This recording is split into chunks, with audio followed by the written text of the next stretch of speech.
మా అమ్మ నీవై కనిపించినావు, ఈ బొమ్మనెప్పుడో కదిలించినావు.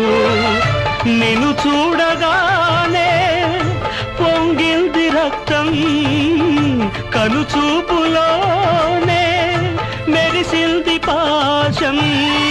నీ కంటి చూపే కార్తీక దీపం, దైవాల కన్నా దయ ఉన్న రూపం ఈ ఇంటి దీపం. మా ఇంటిలోనా మహాలక్ష్మి నీవే, మా కంట వెలిగే గృహలక్ష్మి నీవే.